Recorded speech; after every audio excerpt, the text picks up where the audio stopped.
I am back. Rodrance for Black and White Network. If you're new to this channel, make sure you hit subscribe, like, comment. Everybody watching on Spotify, Rumble, YouTube, we appreciate you guys watching.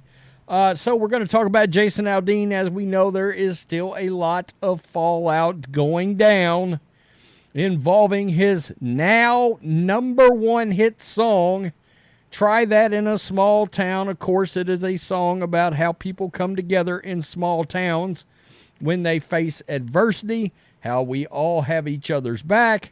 I've been vocal about the fact that I am in rural East Texas, and there is so much about this song that somebody like myself can relate to.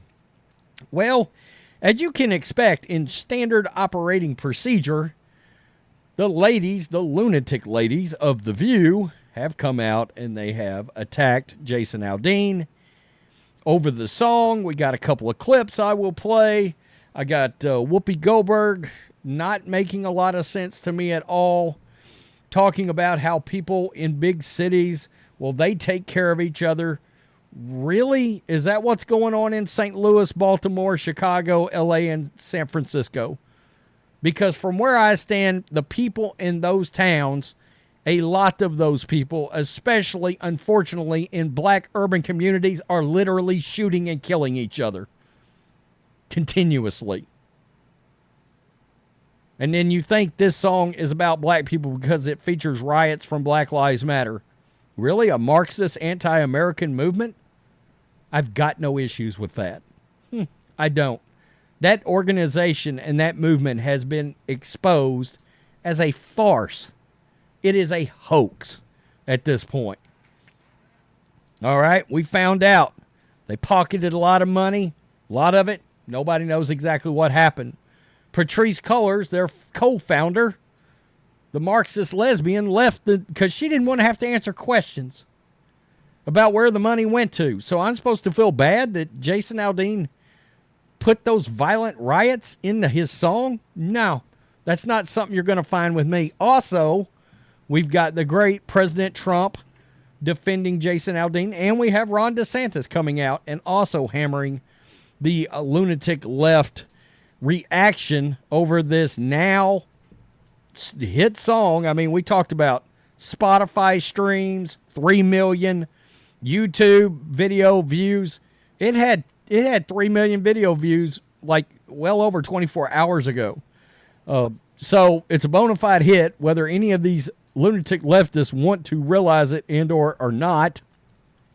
And it also makes me realize, you know, we knew this country was divided and divisive. Look, if you can't see a video like this and accurately determine that this is not a racist video or construe it that way, then you know, it's going to be hard for us to ever come together, honestly, because I'm gonna hear your views and I'm gonna be like, okay, what we have here is a breakdown of common sense. Truly, you don't have any, and I do, so that's going to be a problem, right? Because we're always going to defer to the side of common sense. This is trendingpoliticsnews.com. This is actually a pretty good little website I found. In Thursday's segment on The View, the female co-host took turns verbally attacking country singer Jason Aldean for his latest song and accompanying music video. It says not in a small town, but it's Try That in a Small Town. Critics include, and I think that's what Whoopi Goldberg called it, not in a small town. Critics include the ladies of The View have accused Aldean of incorporating racist elements in the lyrics and visuals of the song. In the heated discussion, Aldean was referred to as, quote, disconnected, and his song was dubbed divisive and provocative. What's wrong with something being provocative? I mean, we got alphabet mafia stuff showing up in schools all over the country, and you're calling this song provocative? Get the hell out of here with that hypocritical bullshit. While the ladies of The View were quick to label the song as racist because they are trying to keep the now on life support racism alive and well, They seem to dismiss the context of the song. Aldean's defense lies in the use of, quote, real news footage in the video, illustrating that his song reflects genuine sentiments and real-life scenarios. He presents an honest portrayal of small-town America from his perspective, a perspective that might not resonate with everyone, but nonetheless is valid. And this is Sunny Hostin. Let's just listen to her. And unfortunately, this became the #1 song on U.S. iTunes. We have a problem in this country about race, and the biggest problem is we refuse to admit that it exists. Well, don't you think that a lot of this big city, small town businesses race is about race? The cities have more black people than the small towns. Of course, and Okay, so that was her clip. She was losing it. She's always saying something that doesn't make any sense. I mean, that's like she literally gets paid to just spew venom out that is totally nonsensical, in most cases inaccurate. She was talking about making Georgia being one of the most racist places in America. It's 54% black there. Just throwing that out, 39% white. So it's got a healthy majority black population. Kind of absurd. Let's get to Whoopi.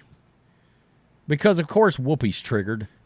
There are lyrics in the song, and I think, you know, he talks about life in a small town, and it's different, you know, and he shows these images. He's got folks from the Black Lives Matter movement, and he's talking about people taking care of each other. And I find it so interesting that it never occurred to Jason or the writers that that's what these folks were doing. They were... Okay, so she's claiming that's what these people are doing. Really? Is that image, does that feel like people that are trying to take care of each other? Or is that a bunch of domestic terrorists that are burning down their own community? Is that... I need some explanation there, because it looks like people decided to use a certain event as a trigger to go out and cause destruction.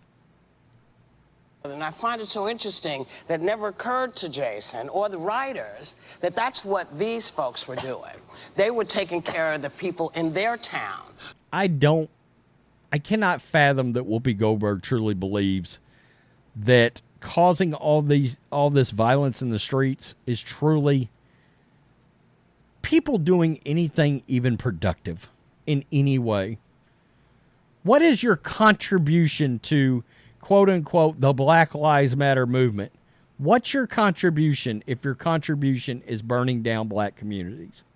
I would love to understand that, and I would love to know, because from where I sit, you know, one issue or one event does not give you an excuse to go out and break the law.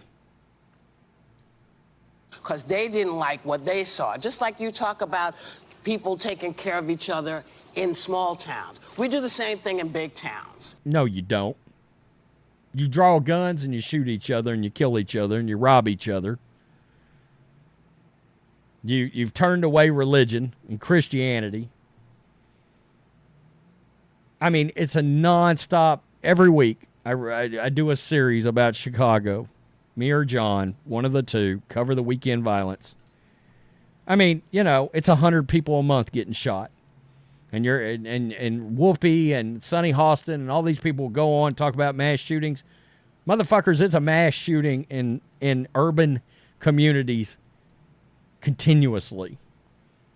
Black Lives Matter? Really? Where is Black Lives Matter on a Monday morning in Chicago? Nowhere to be seen. Oh, but we're going to show up over the false narrative that is police brutality on blacks, because actually the statistics don't bear it out in almost every case that actually happens, that there's actual resistance from a cop onto a black person, or a white person, by the way. In almost every instance, there is a non-compliance and non-listening scenario. I don't want to hear that there's not, because my wife loves cops. My wife loves live PD. That's her jams. That's her favorite show. So she watches that a lot. And, of course, by default, I'd listen in on it too. And there is something wrong. I'm going to keep it real. There is something wrong in a lot of urban communities with simply wanting to explain yourself to a cop.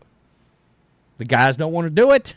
They don't want to comply. They don't want to listen, and it escalates. And guess who escalates it? The criminal. Not the cop. The criminal. It's simple. It becomes simple following of instructions at that point. And there's a refusal to do it, and the situation escalates. I see it all the time.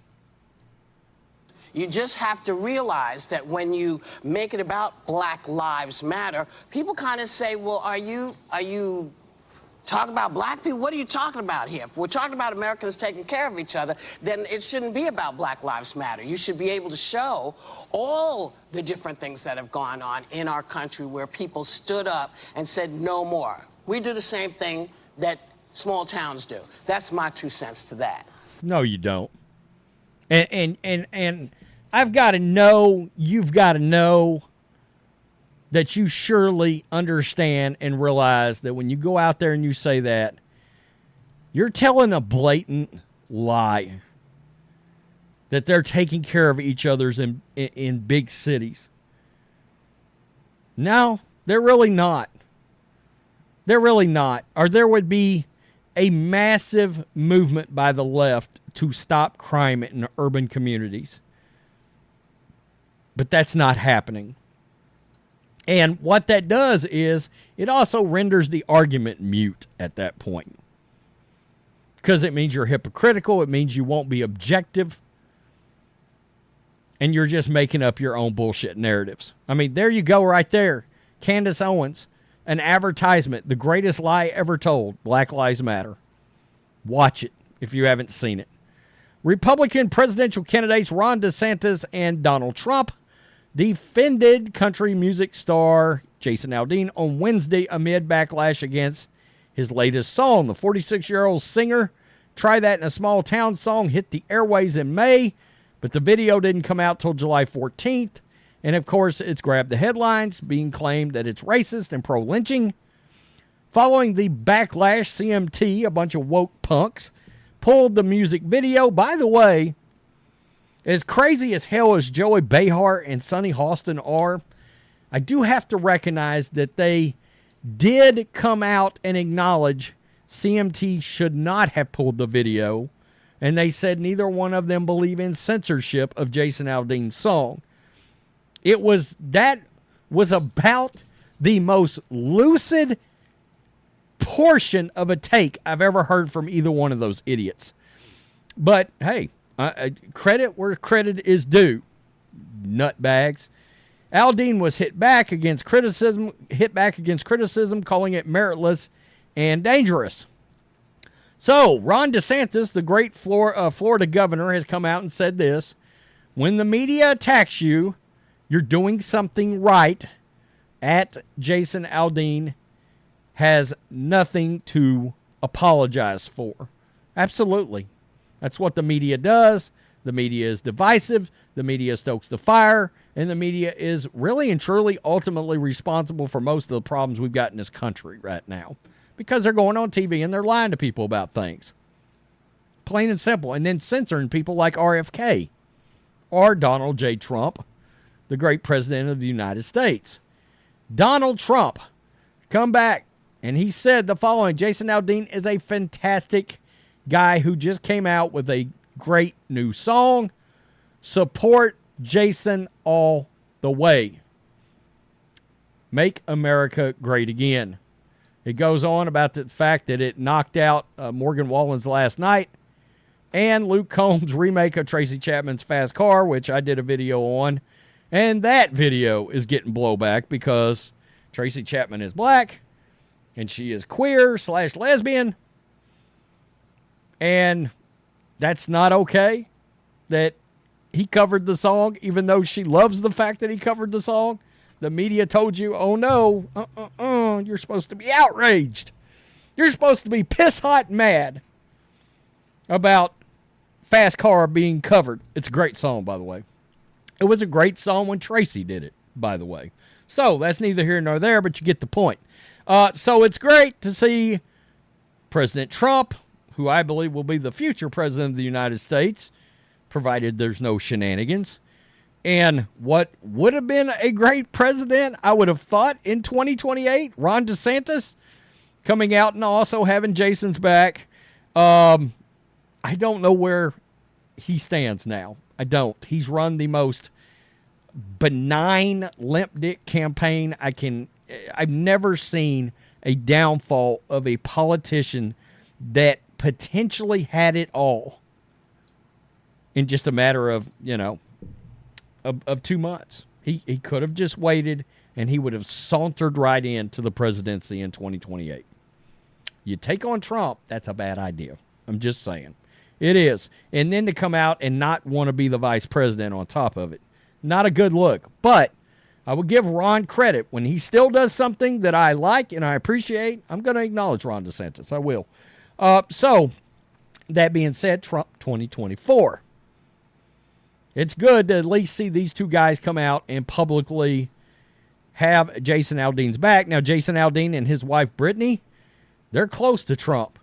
They go down to Mar-a-Lago. They see Trump. And, of course, that adds to the media's fuel to the fire, their outrage, something else to be upset about. Oh, my God. We know how this goes. Tell me what you think, Black and White Network supporters. Peace. I'm out. Till next time.